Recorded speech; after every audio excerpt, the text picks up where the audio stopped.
नमस्कार, माझे नाव श्रावणी राहुल कदम. मी Sadhana girls English medium school Malwadi Hadapsar Pune 28 यातील 9वीतील विद्यार्थिनी. आज मी तुमच्या समोर गोपाळचे शौर्य या पाठाचे वाचन करणार आहे. लेखक लक्ष्मी कमल गेडाम. नागपूर जिल्ह्यातील नरखेड तालुक्यात असलेले मोदी हे खेडेगाव. गावातील सर्व लोक गुण्यागोविंदाने राहतात. या गावापासून 8-10 किलोमीटर अंतरावर कर्णागड नावाचा एक पौराणिक गड आहे. गुरे चरणारे गुराखी दररोजच तिथे जातात.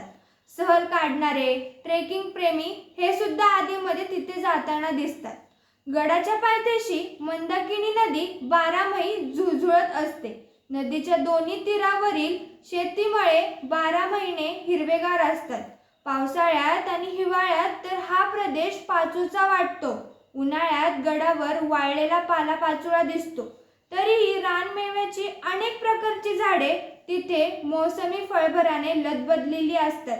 वार्षिक परीक्षा संपल्यानंतर लगेचच उन्हाळ्यात मोदी येथील माध्यमिक शाळेची सहल कर्णागड येथे गेली होती. विद्यार्थी, शिक्षक या सर्वांना गडाचा भव्य परिसर पाहिला. गडावरील फेरफटका पूर्ण झाल्यावर प्रत्येकाने आपापले कलागुण सादर केले. विद्यार्थ्यांचा संपूर्ण दिवस छान मजेत गेला. सर्व मुले गड उतरून खाली आली. मुलांनो, सूर्यास्ताआधी घरी पोहोचलेलं बरं, असे शिक्षकांनी म्हणताच सर्वजण गाडीत जाऊन बसले. घाटातून गाडी जात असताना मुलांना घाटाच्या खालच्या बाजूने आग लागलेली दिसली. अरे, तो बघा, वणवा वणवा लागलाय, वणवा. गाडीतील एक जण ओरडला. ड्रायव्हरने लगेच गाडीचा वेग वाढवला. नाहक आपण आगीत सापडू नये हा त्याचा उद्देश होता. गाडी पायथ्याशी येत असताना उतार्यामुळे गाडीचा वेग मंदावला. गाडी थांबवा, ही आग विझवलीच पाहिजे. 14 वर्षांचा गोपाळ ओरडला. गोपाळच्या या वक्त्यावर गाडीतील सारेजण हसले.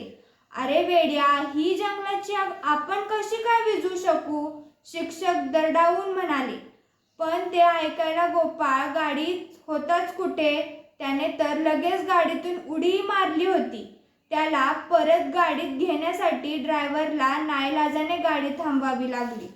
गोपाळने धावतच जाऊन वाटेलगतच्या शेतीतील नदीवरून सुरू असलेला पाण्याने भरलेला रबरी पाईप सर्व शक्तीनिशी ओढायला सुरुवात केली.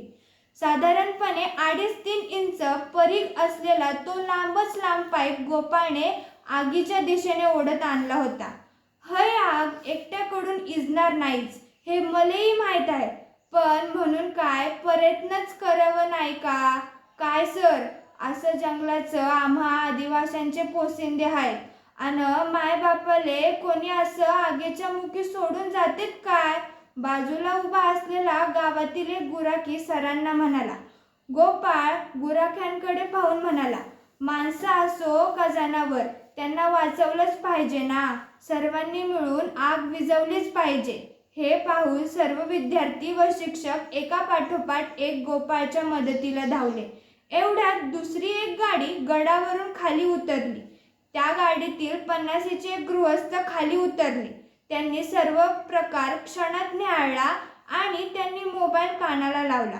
मोबाईलवरील संभाषण संपताच ते गोपाळच्या मदतीला गेले. आता तो पाईप सहजगत्या चौफेर पाणी फेकू लागला. पायथ्याशी आग हळूहळू शांत होत होती. गडावर पुढे पुढे पसरत असलेली आगही आटोक्यात आणली पाहिजे. दुसऱ्या गाडीतील गृहस्थ म्हणाले, पण साहेब, हे कसं शक्य आहे? मला तर हा वेडेपणाच वाटतो. शिक्षक हतबल झाल्यासारखे बोलले.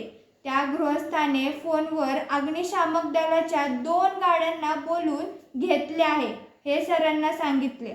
20 मिनिटाच्या आतच 15-20 किलोमीटर अंतरावर असलेल्या नरखेडहून अग्निशामक दलाच्या 2 गाड्या गडाच्या पायथ्याशी हजर झाल्या. लगेच त्यांनी पाण्याचा मारा सुरू केला. आग आटोक्यात येऊन संपूर्णतः शांत झाली होती. आता सर्वांचे चेहरे उजळले होते. सर्वांनाच नवी ऊर्जा मिळाली होती. अशातच गाई वासरं घेऊन गेलेले काही गुराखी मुलांजवळ आले. त्यातील एक जण हात जोडून म्हणाला, लय बेस झालं बापा, आग इजली गडावरची. कितीकच झाडं झुडपं भाजून निघाली. जरासा का उशीर झाला असता तर आम्ही तसे